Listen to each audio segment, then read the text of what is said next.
আর তা হচ্ছে টাকা ধার নিয়ে কুরবানি দেওয়া যাবে কি? বেশ ভালোই তো জিজ্ঞাসা আপনাদের।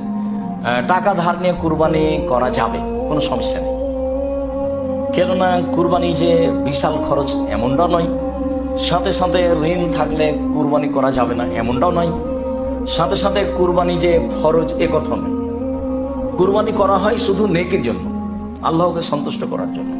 আল্লাহ তাআলা বলেন, ওয়ালিকুল্লি উম্মাতিন জাআলনা মানসাকা, আমি প্রত্যেকটা সম্প্রদায়ের জন্য কুরবানির ব্যবস্থা করেছি। আল্লাহ তাআলা বলেন, লা ইয়ানালাল্লাহু লুহুমুহা ওয়ালা দিমাউহা ওয়ালাকিন ইয়ানালুহু তাকওয়া মিনকুম, নিশ্চয়ই তোমাদের গোশত, তোমাদের কুরবানির রক্ত আমার নিকটে পৌঁছে না, অবশ্যই পৌঁছে তোমাদের তাকওয়া পরহেজগারিতা। যার তাকওয়া পরহেজগারিতা ভালো, পয়সা হালাল, সে কুরবানির নেকি পাবে। আর যার পয়সা হালাল নয়, সে কুরবানির নেকি পাবে না। একটা মানুষ আসলেই সচ্ছল, এই মুহূর্তে তার টাকা পয়সা নেই, সে সহজেই পরে দিতে পারবে, তাহলে সে ধার কর্জন নিয়ে এত বড় নেকির কাজ করতে পারে।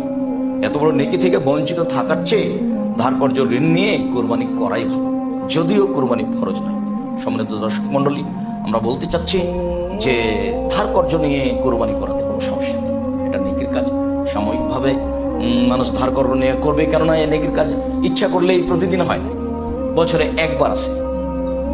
আর মানুষের ধার কর্জ করা কাজটি সাময়িক, আজকে করেছে কালকে তার হাতে টাকা পয়সা চলে আসবে, সহজে পরিশোধ করতে পারবে। আমরা আপনাদেরকে এ ব্যাপারে উদ্বুদ্ধ করতে চাই যে কুরবানির সময় যদি টাকা পয়সা বাসাতে নাও থাকে, তা আপনি ঋণ কর্জ করে সহজে কুরবানি করতে পারেন। আল্লাহ আপনাদের তৌফিক দান করুন।